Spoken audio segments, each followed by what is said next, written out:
Hi guys. All right, so today I'm just gonna get right into it. I'm gonna really quick go over some things that have been asked about me or I want to bring up, and then we'll go right into the lecture. I'm really sorry that the last lecture was kind of extra long. I'm gonna try to keep this short, get through some main points that I want you guys to talk about, comment about, things that are gonna be on your final exam, and then whatever I don't get to in detail in a lecture, because when I make these slides, I put notes for myself. And what I'm going to do is whatever I wasn't able to lecture to you guys, I'm going to make those notes available for you in your PowerPoint on Blackboard. So you have something a little bit more itemized in detail to help you with the chapter and for your assignment if there's something specific in that chapter you want to see what are important for you to look at. So this is your final chapter that is an option for you to write about in paper 2, which this chapter has a lot of good examples as to some of the successes and the failures of the institution of the family, more specifically the institution of marriage and cohabiting, etc. So I'm going to pinpoint a lot of that as I do this lecture. So that's that. I also, what I want to bring up is, as you guys know, for your final exam, which is cumulative, I've been giving you guys samples of the questions I'm going to be pulling from your final. So I hope that as you've been looking at those questions, specifically from the in-class lecture and then the quiz that I gave you guys, you found that they were fairly easy. One chapter that one student pointed out to me that I did not do that for, which I apologize and I thank you to that student who pointed that out, was for chapter 3. So I'm not going to make you do a quiz or anything like that for chapter 3, but what I'm going to do is add those questions in a separate PowerPoint for that. So I made a section on Blackboard called Final Exam. So you'll see there that nothing's there yet, but I'm going to add PowerPoints. So I'm going to add the reviews for chapters 1 and 2, the review PowerPoints for 4, 5, and 6, and then add the review PowerPoints for chapter 3. So you have one spot that all those PowerPoints with those review slides are on. Since they are PowerPoint slides that are, just the actual document, you can edit them as you please and do whatever you need for your studying needs. And then finally, we're going to have a review slide for the second half of the chapter. I did say that I was going to do that in the form of a quiz like I did for chapters 4, 5, and 6. I will probably just do that one more time. I wanted to give you a little bit more so you got at least 3 chances to get the hang of taking the quiz online. But I don't want to add I know there's a lot of things going on. I don't want to add any more extra work. So you will have one more quiz for the second half of the chapter. And I'll let you know, ahead of time when that's going to be. And then hopefully you got the hang of taking the exam online in time for the final. Your extra credit will be going up soon, at least 2 at minimum, for you could work on over the spring break. Again, it's probably just gonna be like 1-page papers due on supplemental readings that I've uploaded throughout the semester, and I'll most likely do one based on videos or documentary that you can watch of your choice. And as you also see over the past few days, I put up all your grades. Everything's been graded except what was due today, April 7th. So that will be up very soon. And those grades will be graded very soon. So I feel like that's, you guys will get an idea as to what, how you're doing so far in this class. I've already gotten some emails from students asking, what do you think I'm going to pass and things like that. The reason why I do put the grades on Blackboard as everything's going on, so you can kind of do that math yourself. But, if you are wondering, the kind of, if you're at risk of failing, I'll advise about that accordingly so you can make your own kind of educated decision on how you want to proceed, or if you want to proceed with this course. But remember that however that you're doing, you will have the opportunity to add up to 20 points on anything that you've missed. And the discussion boards, as you see, I assign everything to be 7 points each, and it's going to be 7 points out of out of 100 is your 25% of your final grade. There is going to be some supplemental discussion board posts that are going to be available to be extra on top of what was already done. So basically. So you're going to have like more extra credit specifically just for this missed discussion board post in that discussion board post area of Blackboard. So you'll see that as it goes along. If anyone's really paying attention to that math, once we get to a certain amount of discussion board posts for 7 points each, you're going to be going past 100. And that's going to, everything past that is kind of like the extra. So if you're someone who's missed anything, I suggest you do everything else coming from here on, because that could be your extra points to make up, you know, like let's say discussion board 3, 4 that you missed. I put up your reviews for assignment 3. The thing with assignment 3 is I'm the professor, but I see it as fairly simple because I'm kind of just letting you pick whatever you want to write about and define define the success or the failure of a family as however you define the success of a failure, the success or the failure of a family. We all see that in different ways. So that's why I'm just like, however it is that you define success or failure, pick whatever it is in these chapters that do that for you, but make it clear how you are defining that. So that's more specifically defined in the assignment. And I'm going to, again, bring up points here that's going to help you for this specific chapter if you want to write about chapter 8. Some people have been asking me, why is it that they go to my YouTube and the videos that are on the lectures, you don't see them? I made it so I think only one video is public, which is the Hey Guys, and I already have somebody random that's not in this class commenting like, oh, I want to subscribe to your channel.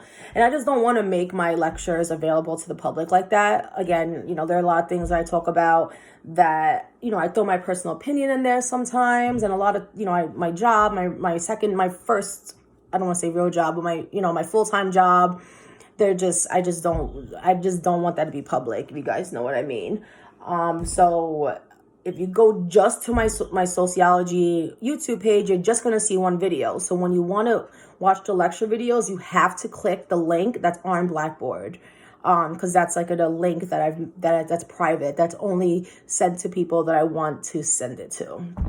All right, so that's it. So just, I'm home recording. My daughter's home alone with her, so she, you know, I might have to scream up every once in a while, make sure she's alive, and my boyfriend might be coming in anytime soon with groceries. But other than that, let's mark 7 minutes, around 8 minutes, where we get into the lecture. I want to try to add for you guys marks on the videos so you can, if there's something you want to go back to, you can start from where you want to start. And I'm going to try to keep this short and not long like the other one. All right, so let's go to the slide. Open up the slide for chapter 8, marriage and cohabitation. And we are moving on to slide 2, which I have a question. So this is something I would have been having you guys do in class. All right, think in your head, write down or draw the perfect married couple. Write down the social script for a perfect relationship. So if you remember from the love and relationships chapter, we went over social scripts, which was basically, you know, scripts that we follow as human beings of how we expect our roles to play out, our interactions with other people to be. So specifically in terms of dating, there's a social script that we follow. And the book is kind of, which I like, in like this order of the social script, right? So we went into like gender, and that's something that's socialized from the beginning of birth. And then we went to sexuality, which is something that is, again, determined both biologically, but also by society. And then with your sexuality comes the process of, you know, dating and falling in love and having a relationship. So that's like the next step of that social script. And then what comes next after love and dating, at least what's supposed to come next historically, marriage. So that's where we are now. That's why the next chapter is what's after marriage, children, right? So that's kind of how the book is being laid out. So we are up to marriage and cohabitation. So think in your head the perfect married couple, right? So if you want to imagine like a wedding, how do you imagine that? How do you imagine if you were to write down a script of the perfect relationship, how would you, write that story as well? And then as you're kind of thinking this to yourself, I would ask you guys and see how this all differs between you guys. And if there's something you want to start taking notes on, and comment down below. of how it is that you did that, then that is something that, you know, you can write down in the comments below. So that's, I'll put that down as the first question. All right, so moving on to slide 3. So we see here a picture of a white couple who are, you know, he's in the tux and gown and she is in the wedding dress holding the flowers with the veil. I guess if you would be even more old school, she would have like the veil over her head representing that she hasn't been touched. And similar to what I did the first week of class, where I had this picture of the nuclear family and it was like this white couple with 2 kids or the same race as them. I mean, I don't want to say that this is the only normal way that people view marriage, but I'm just putting this as an example as what's been put out there in the media. And when you Google married couple right now, like on your free time, and this is a repetitive image. Like if you Google married couple, it is mostly white. It is mostly a male and a female, and this is really representative of society. I mean, if you think about how Google searches are really reflective of what is considered normal associated to a specific term, this is that the Google image results could be reflective of that. So you'll just do that in your own time and you'll see. There was a controversy once, I think, that people were Googling like beautiful people, and everybody who was on these Google images, it might be changed now because it was such a big issue.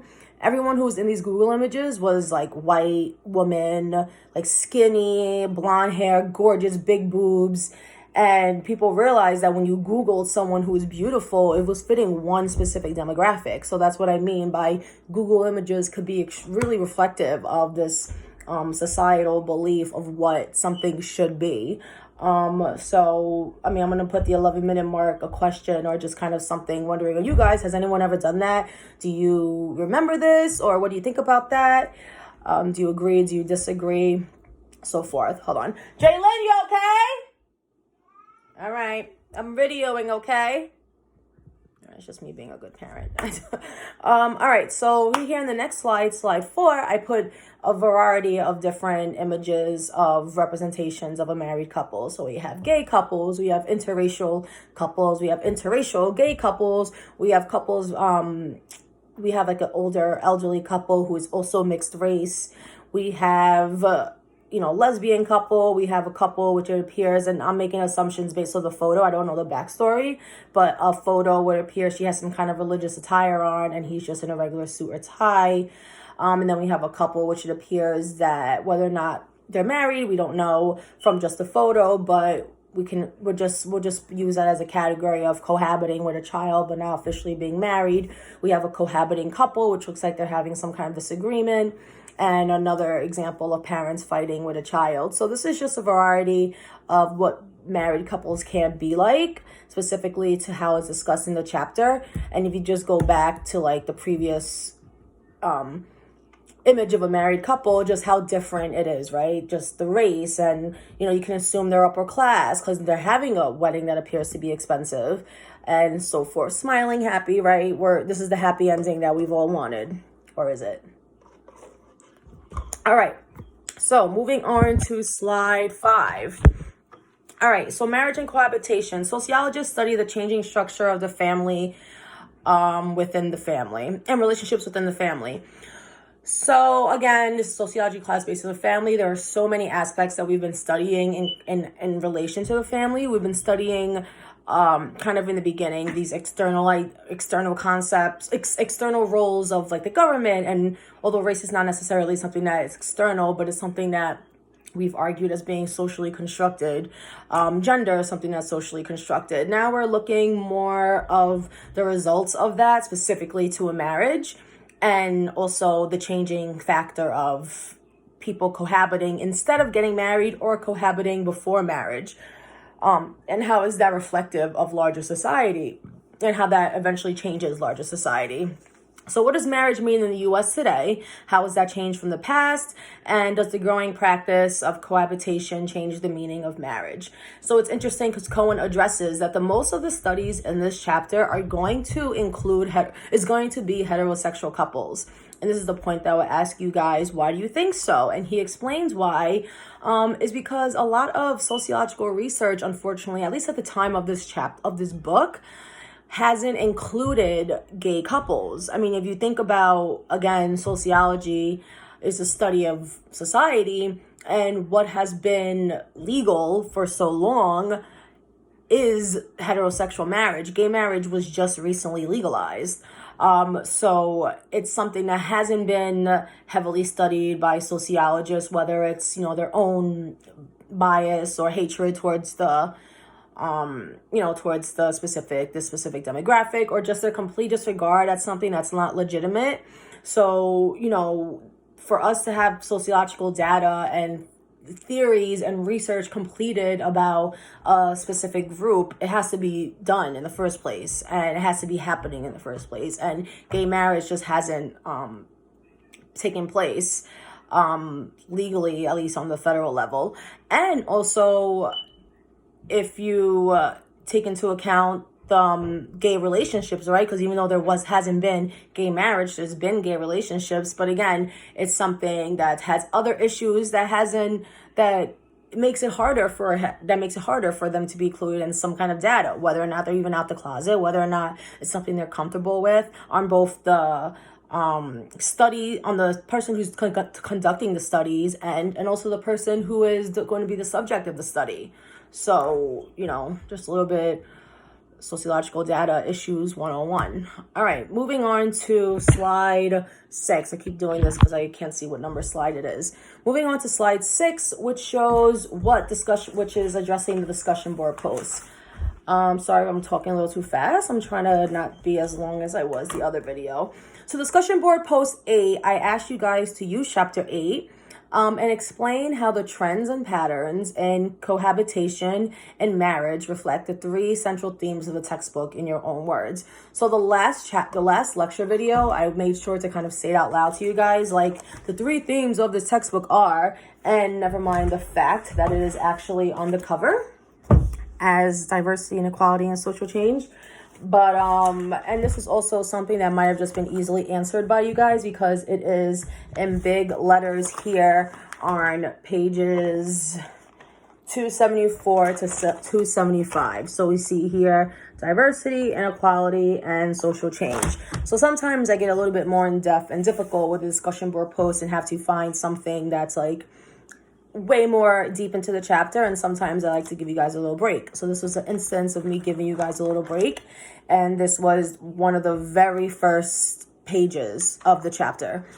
So again, when I first started this class with you guys, I said everything that's discussed in this chapter is, you have to think in the mind frame of these 3 terms, right? Diversity, inequality, and social change. Diversity, inequality, and social change. How diverse are families coming? How they reflect larger inequalities that we face?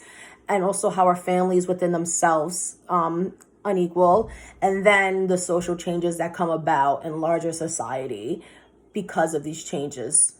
Hold on, I hear water running. What are you doing? Why is the water running?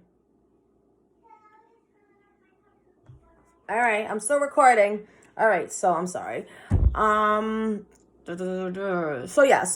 let's move on to the next slide, slide 7, and I'm listing here for you the 3 central themes in the textbook and the page number that you were able to find these to be itemized.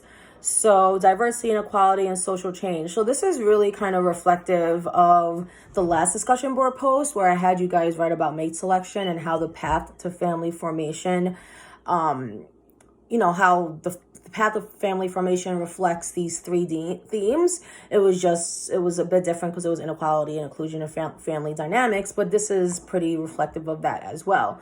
So diversity, specifically with marriage and cohabitation, what you could have wrote in this discussion board post was the fact that although marriage is still common, cohabitation is becoming more and more common. Marriage is no longer seen as this universal goal that people all can meet or have to meet or should meet.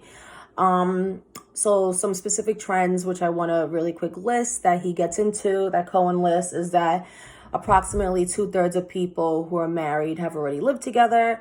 Many individuals have children outside marriage. Same-sex cohabitation is common, and remarriage is becoming more and more common. So all of these different statistics reflect diversity. I mean, that's just it, right? I mean, if there was just a lack of that and just like 90% of couples are getting married at this age, then that reflects a lack of diversity, right? So that's what they mean by diversity, right? These different structures of family. Inequality, patterns for inequality, patterns of inequality for parents and for children because of the diversity of cohabitation and marriage experiences. So similar to the inequality discussion of mate selection, people tend to marry and cohabitate with people of their same race and of their same social class. Jalen, go upstairs. Of the same race and its own social class. People with too high incomes are going to therefore have a household with a higher income. Two people with two lower incomes will be a little bit higher, but they're going to have different struggles versus from another a couple that has a higher income. The struggles that single parents have, especially mothers, and the fact that they're going to be most likely be in poverty. And again, remember, these are all things that you could talk about in your paper number 3. Whether or not the family institution, examples of the successes of the family institution and examples of the failures of the family institutions. This is a perfect point to start and think about what you might want to write about. Because of how different family structures have different results, right? So versus a high income family with 2 incomes versus a single parent. So just that. And then, of course, social change. Marriage and cohabitation are subject to change, and they intersect with culture, law, state policies, and other aspects of society. And then also the growth of the individual, right? So we spoke about this previously. It was a main point of focus on chapter 2 of how it used to be that your identity was formed with your family, but now the importance of the individual is something that is taking precedent over the importance of the group, which is the family, and how marriage is still a part of our identities, but in different ways, right? So it's not necessarily like, okay, you're married, you only have an identity if you're a married woman. You can have some sort of identity and importance as a single woman who doesn't have children. All right, so this is a chart that shows the increase of cohabitation amongst, let me see, that's the time period. Okay, so with the education. So if you remember from this part of the chapter, they do say that the patterns of who cohabitates with another person is reflective in one's class and education, and for many reasons, which we'll get into in the later part of this chapter. All right, so I'm moving on to slide 10, which is asking who gets married. So there are 3 major trends that are discussed in this chapter in relation to marriage and marriage rates. So move on to slide 11, which we have these 4 specific things listed, but this reflects, the first 3 reflect the 3 trends that Cohen lists, which is the fact that there's been an overlying decline in marriage, which is interesting when you juxtapose that with the last chapter, which is that there's been an overall decline in dating. Now, back to paper 3. Is this something you see as a success or a failure of the family institution? The fact that there's been an overall decline in marriage. And Cohen introduces those 2 points in this chapter and how the 2 sides. A lot of people see that this is beneficial for the individual. Again, I'm giving you guys the freedom to explain if it's a failure or a success and for whom. So if marriage is overall declining, do you believe that is a representation of the failure of the family institution? Because marriage in the long run, which is also discussed in this chapter, makes people happier and is better for children? Or do you see it as a success because that means that we have increased individuality amongst people? This is better for women, right? So I'm just kind of stirring your wheels as to what you might want to write about in your paper. And this chapter, I think, is a good chapter to start at.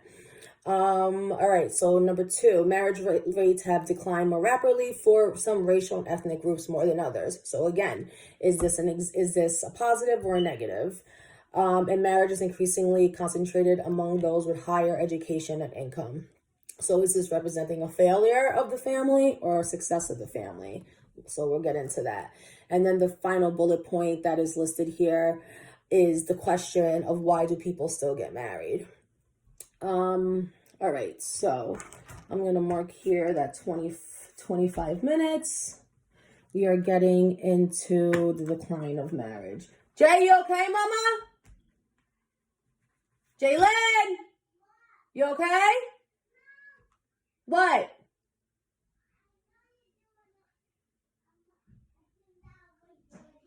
I'm sorry, guys. Her father's not here. Okay, Jaylin, I'm doing a video. Is this important?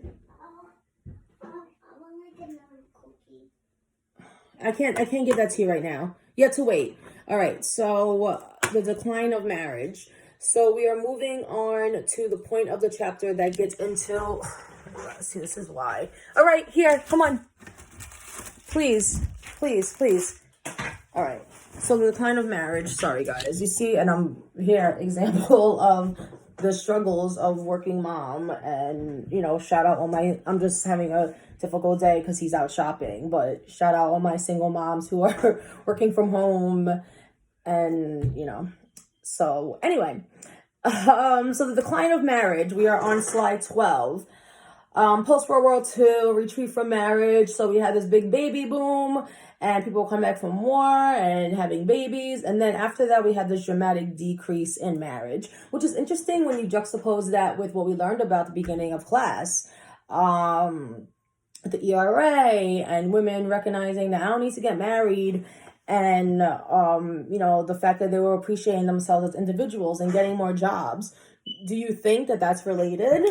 A question around 27 minutes, the decrease of marriage to the 1960s. I mean, just think about what happened during the 1960s and the 70s and the 80s. All these social changes, right? A lot of the times the family is how your family is a direct representation of society. And sometimes society is a direct representation of family changes.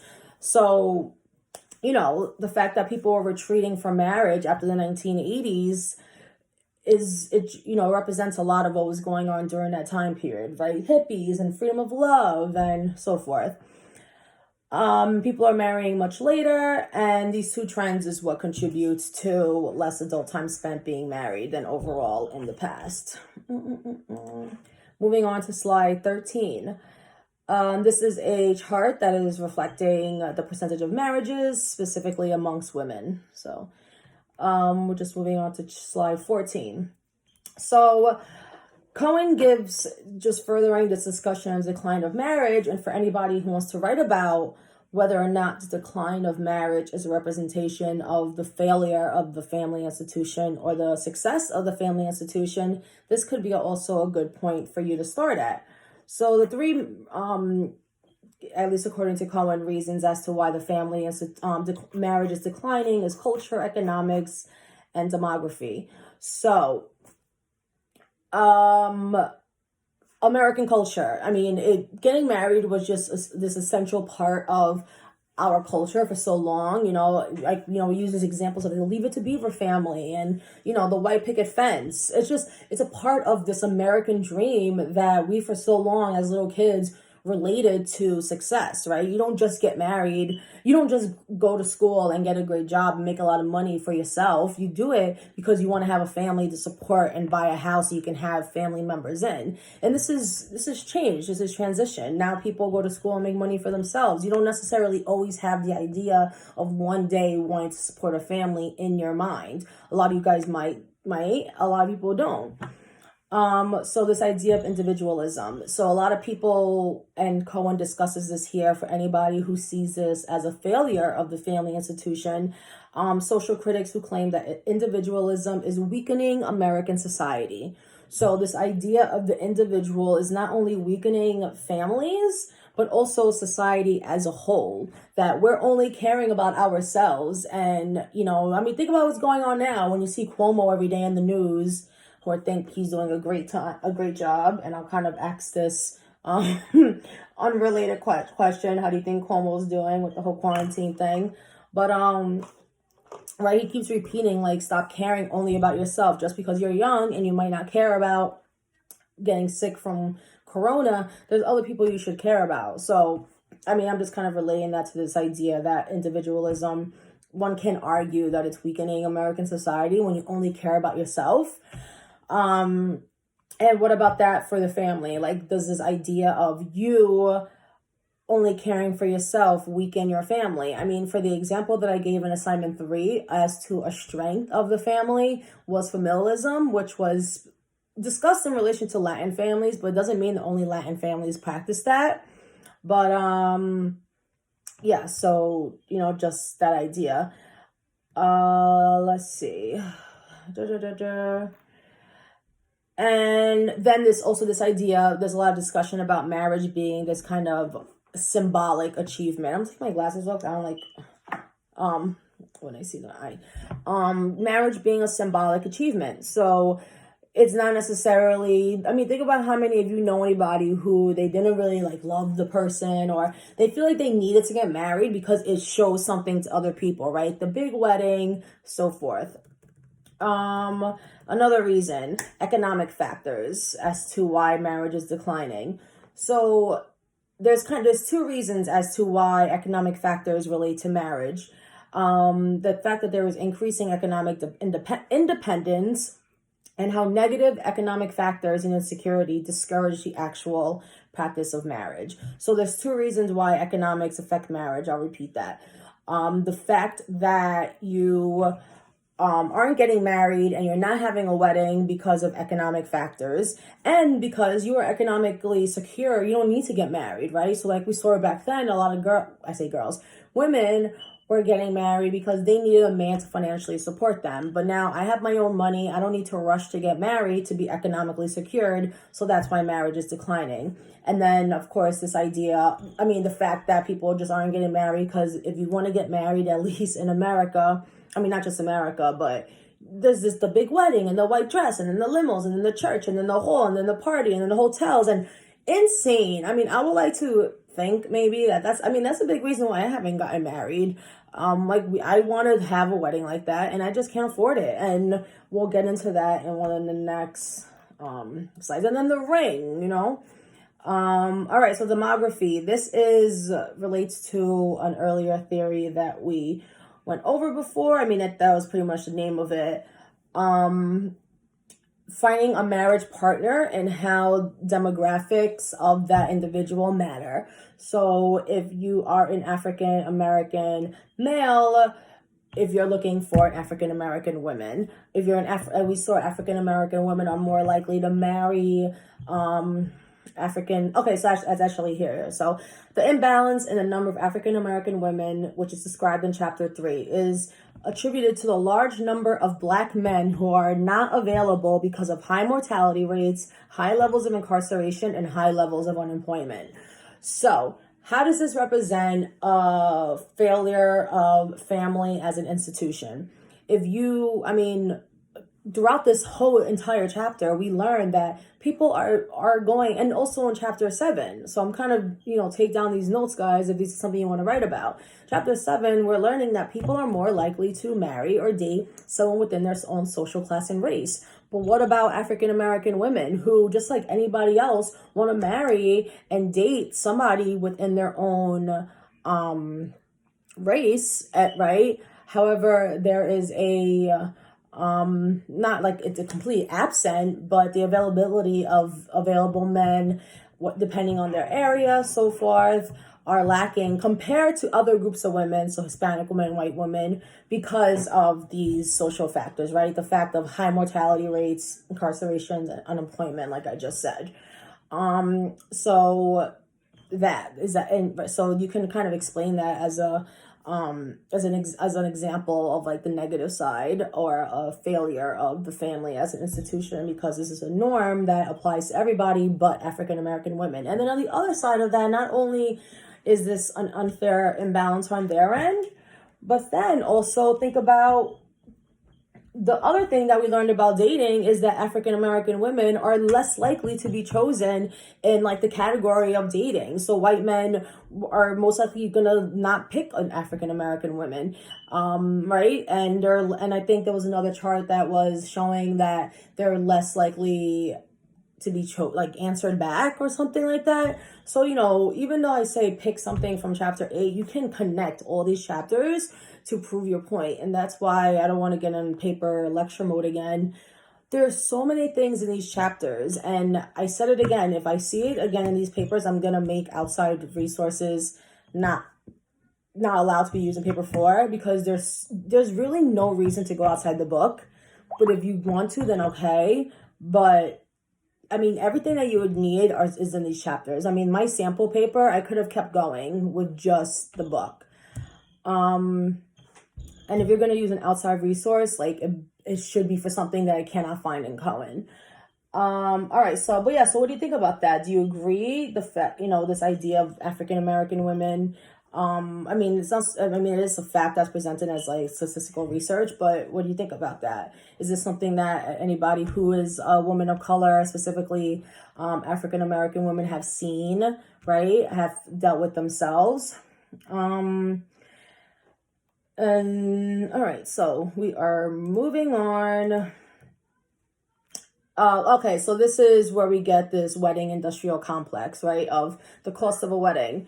The average cost of a wedding, and mind you, this was like in 2017, $35,000, and that's probably like a cheap wedding now. I mean, if anyone knows, you know, the fact that, so this shows that marriage might be becoming more symbolic as it moves from the institutional arena of the family into the institutional arena of the market. So here's an example of how the family, which is a separate institution as itself, right? It's a separate arena of, right, where we care for each other and love each other and socialize each other, is interacting with the market arena, because this is a place where labor is exchanged for pay, where people are consuming some kind of product that, you know, there is some kind of monetary exchange. I mean, think of the market and money, right? So this is an example of these two arenas, you know, commingling the same way we saw them coexisting in chapter 7 when we saw people are dating, and now the market's getting involved because you taking your significant other to a restaurant is now something that's mandatory to eventually reach that path of family, right? So that's what we mean by these arenas interacting with each other. So these weddings is another example of that, right? Your family is now not only in this arena. The importance of the formation of your family or this union is now just not in your family arena, but it's also in the market arena. So we see that with wedding, churches, everything else. I mean, that's listed here in the slide. The invitations, rehearsal dinners, planners, videos, the dress, the ring, the groom's outfits, etc. I mean, I was just a bridesmaid recently, and crazy expensive to just be a bridesmaid. All right, so who gets married, race and ethnicities. So endogamy, we went over this several times. The fact that cultural, economic, and demographic differences have created this sharp, these differences between who chooses who they want to date. So we went over this a little bit in chapter 8, so chapter 7. So it's not even just these certain restrictions of level of education and what religion you are. We're also choosing our mates based on their race and ethnicity. And as much as a lot of people don't want to admit it, it's something that they do. So these are first marriage rates in 2015, and I'm just going to really quickly show that Asian American women are most likely to get married for the first time. and at least according to the year that this was taken. White women are the next, and then Latin, and then Latino, American, Indian women, and then again, Black women are last. So I mean, there's so much to think about that as to their role in, which unfortunately it seems like every time that there's something discussed, they're last in something. So, and here's another example of that, is that Black women have the lowest marriage rates, and how that relates to what I said before of the availability of Black men. Think about that.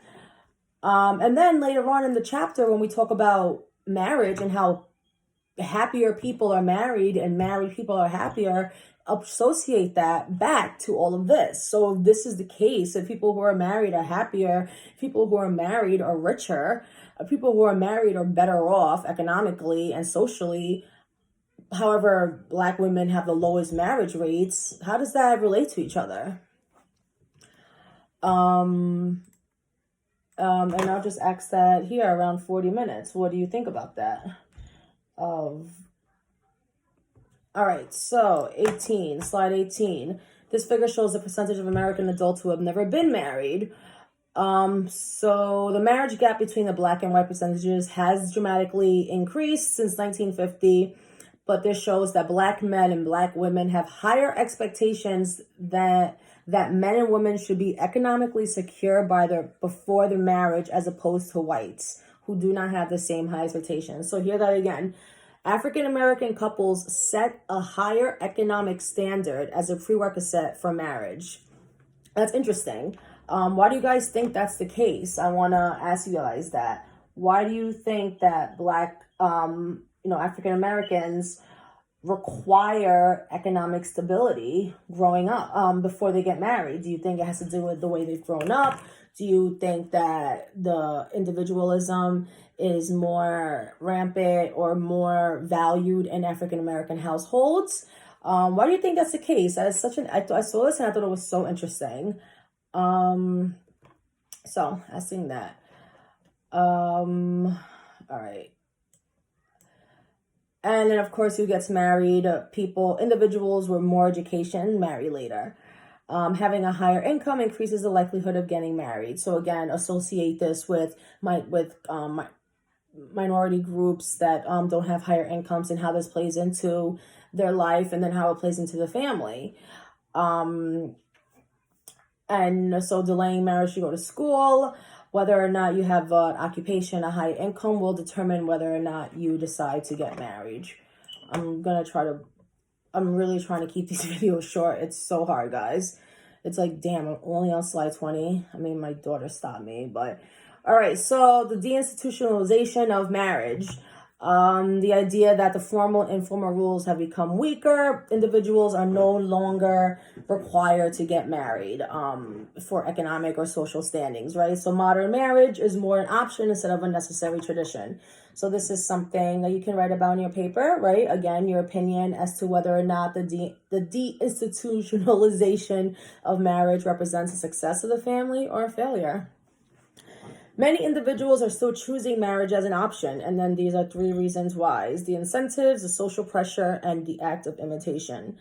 So there are many rewards to get married, rights and benefits that are provided to you by both the state and market. So there, again, boom, state and market arena. What incentives and what benefits are given to you for being married by the state? What incentives and what benefits are given to you by the market, your job? So again, what is happening right now with quarantine? They are giving us stimulus checks, and the initial immediate factors of that is we're giving this to married couples. That's an incentive. That's a benefit by the state, by the government, right? The state arena, which is the government, right? Interacting with the family arena.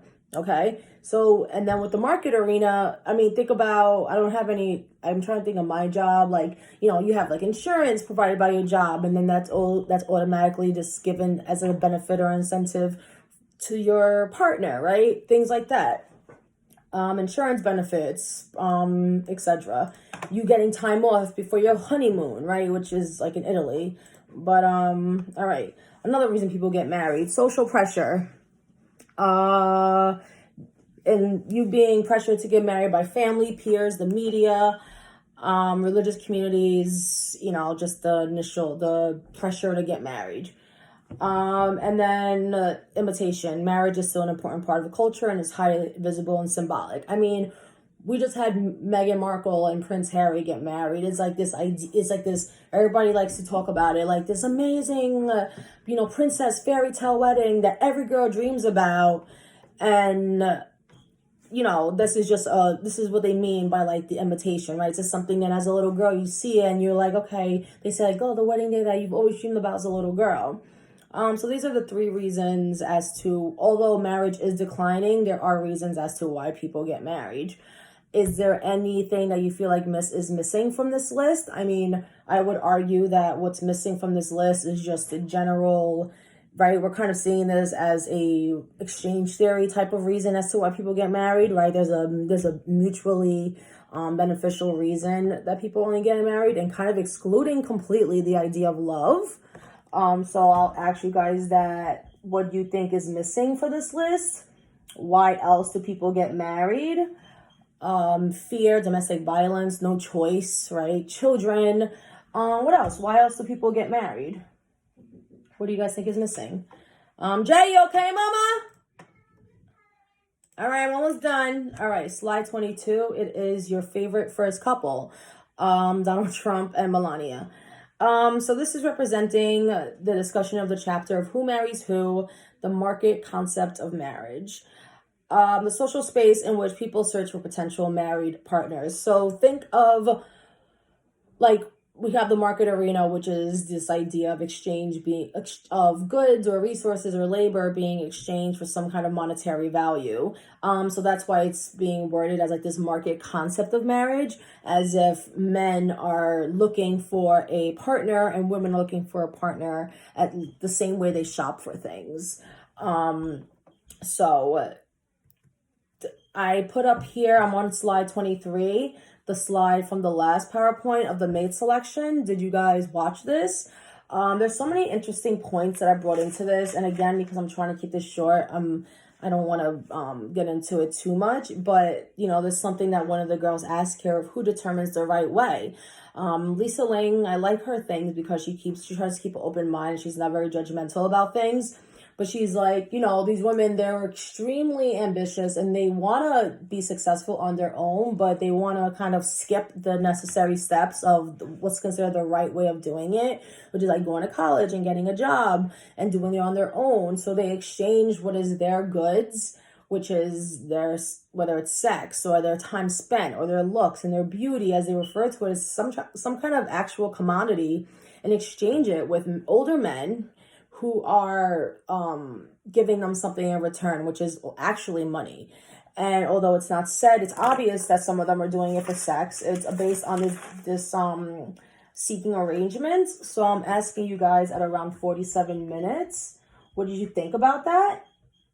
Do you agree with them? Do you not agree? Is there anybody who's willing to share that's done that or knows somebody? At the end, you kind of see one girl's like regretting her role in it. She talks about her dignity being possibly stolen. But then you also see this great example of Taylor and Rich, in which she's like this African-American woman, this older white guy, and they have a completely platonic relationship, but they're like so happy to the broad, like they got like teary-eyed when they're talking about each other, that he just wanted a friend and she wanted like a mentor, and she has her own business now. And yeah, so it's interesting. What do you guys think about that? Did, you know, just anybody who watched it, let me know what you think. Did you think it was crazy? Then you see that one of the guys, and it also gets into the whole point of technology, the role that technology is playing in relationships. What I thought was interesting that they have like background checks for Diamond members, and then, but it's optional for the men to click for that option. And then, like, of course, the men who don't click it are the ones who are friggin' criminals, because the guy in the documentary who was one didn't opt for that. And then he, like, you know, he leaves the girl hanging. If you saw the video, you know what I'm talking about. But again, it wasn't something I made mandatory. I just put it there for you guys to watch and kind of add to this discussion. But if you didn't watch it, I'm going to make this available for you to discuss on an extra credit. So watch it on your own time if you want to. So again, the social space in which people search for potential marriage partners. Do you guys have any examples of this in your own idea? Like, does anyone shop as if you're shopping for a dress, or, you know, when you look for partners? So there's these two main points that Becker brings up in relation to this idea, is that for it to be a successful kind of marriage market, it has to be voluntary, right? So that people will get married only if they feel as if the other person will improve their lives, and that it has to be some kind of competition for it. So similar to like a car dealership, I think they compare it to. This is all on page 290. So it's very interesting. And I mean, this is the discussion of it. So we'll move on to slide 25, and you can imagine why they put up Obama and Trump, and they kind of use them as two examples of this, but in two different ways. So the stereotypes of the marriage market concept of marriage is that rich men marry women who are beautiful but have fewer resources. Men choose wives based on their potential as a mother, but women choose men based on their potential as providers. Do you agree with this? Do you think this is how people shop for the significant other, and that members of lower status groups marry members of higher groups when those higher status had less money or education? So that's interesting, right? So what do you guys think? Do you agree with these? Do you think that this is how people shop? Do you believe in this idea of the market concept of marriage? And then they bring up Trump and Melania as a couple that's representing these stereotypes, and they talk about how he described her as a highest quality you'll ever find. And then they introduced Obama's as this kind of exception to this stereotype, as he was a little bit tall but a little bit older than her, but she was successful and even his superior at the law firm. So, you know, like, instead of it being that he was more powerful than her, they were the opposite, where she was technically more powerful than him. And this is the kind of opposite of what these stereotypes are. So what do you guys think about that? Do you guys, as men and women, like, as a man, do you feel uncomfortable dating a woman who's more powerful than you? And as a woman, do you feel uncomfortable dating a man who is less powerful than you, or even shorter than you? Like, you know. But all right. So this slide on page 20, on slide 26, shows how these American marriage markets are strongly divided by race, ethnicity, religion, and social class. Really quick statistic that I want to bring up is that the fact that whites are more likely to marry someone from their own group, and that there is a persistence of historical prejudice that race and ethnicity remain, that is reflected in this American marriage market, right? So remember, we said that the fact that interracial marriage is increasing shows that there is a lot more acceptance amongst Americans when it comes to the opposite race. However, the fact that these patterns are persistent still shows that there is still some kind of social barriers keeping these two groups separate, right? So that's that. So this is kind of repetitive again, endogamy, but it gets a little bit more specific in terms of the types of ways that it's practiced, right? So race and ethnicity, we went over a bunch of times, education, religion, and sex. So we already went over the race and ethnicity part of it. Education, you're most likely going to pick a partner with the same level of education. There has been a decrease of religious endogamy. However, it's still something that takes place. So you only marrying someone who's your same religion.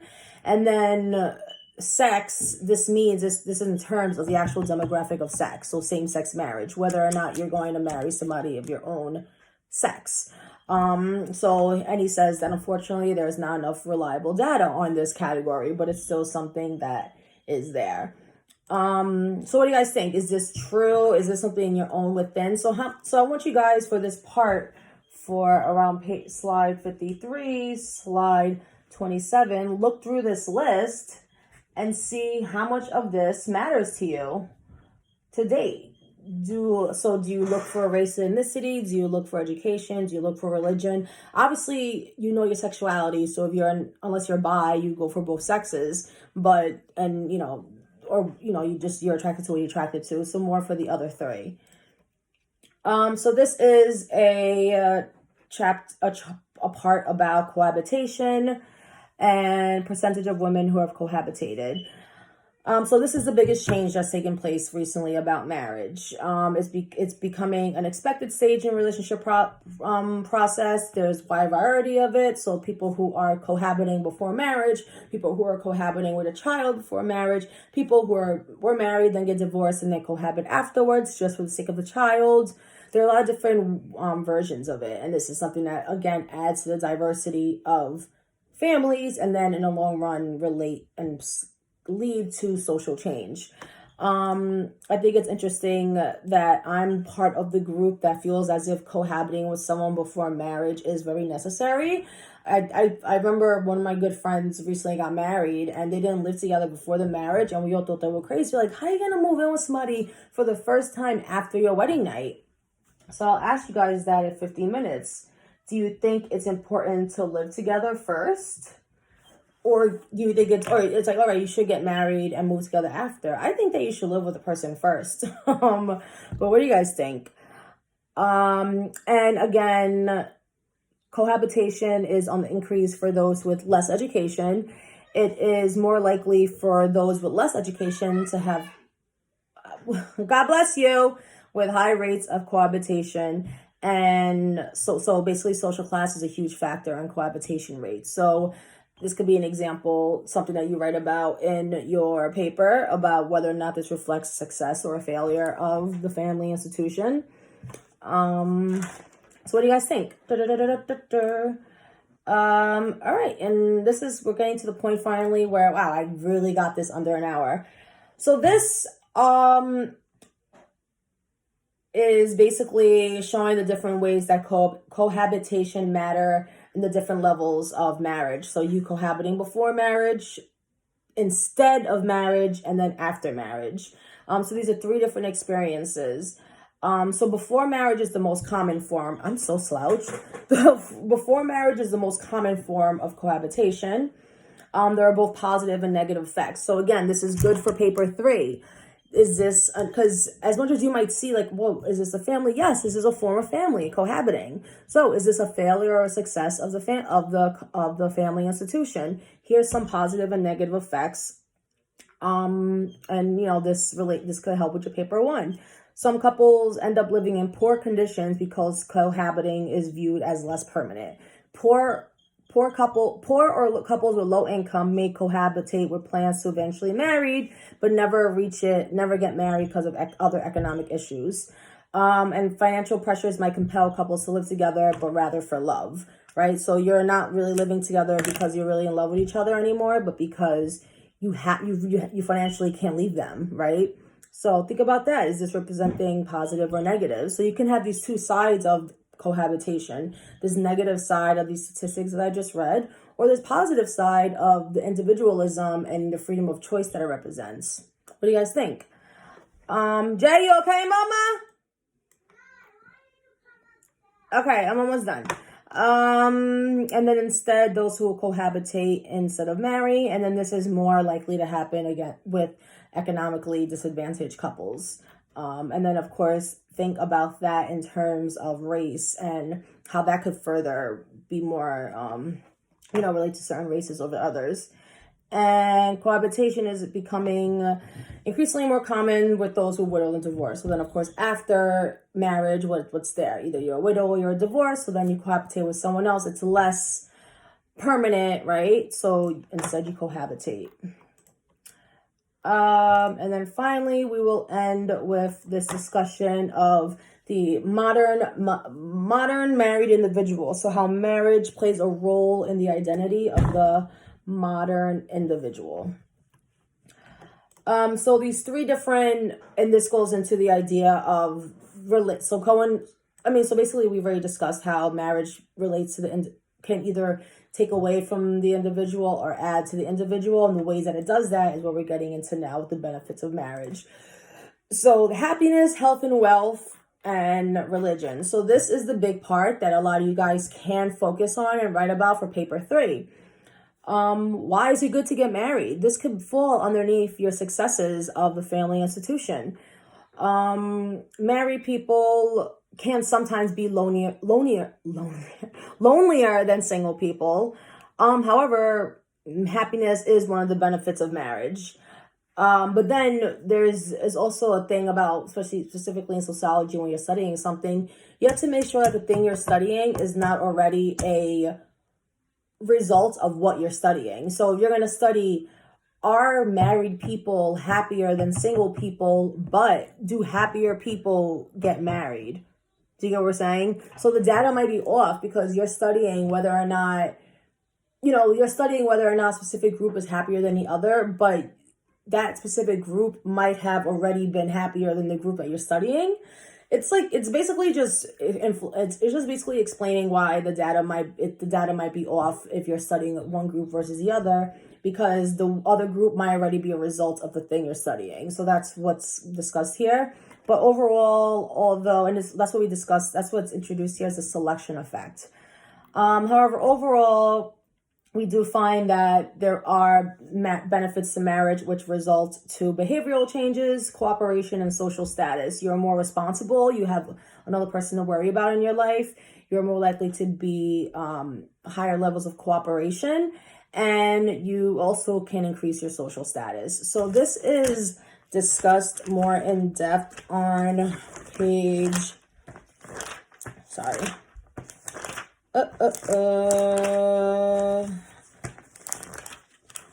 page 305 to 306. So for anybody who wants to write about this in their paper, these are the pages that you would want to focus on.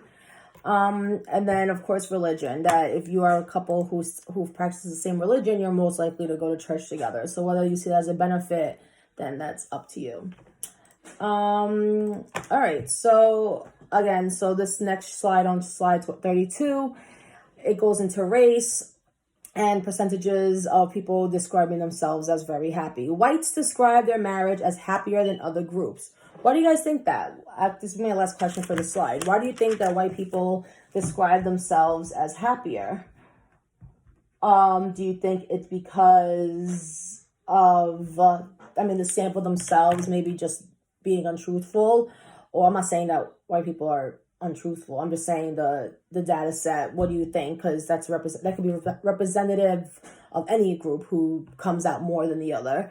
Do you think it's because of their economic status or their social status? Why do you think that whites describe their marriages as happier? And then number 2, men describe their marriages as happier more than women. So again, why do you think that's the case? Is it because marriage in the long run is more beneficial for men? Or do you think it's because men are lying because they feel like they had to say that? So that's it. And again, they repeat that there's not much comparable studies for gay and lesbian couples. So married men, and research has shown that married men and married women are happier than those who are not married. However, there are good reasons to suspect that happiness makes people get and stay married. So do you see what I'm saying there? All right. And this is just a part that reflects what I said before of the 3 sources of marriage benefits, which is behavioral changes, responsibility, cooperation, social status.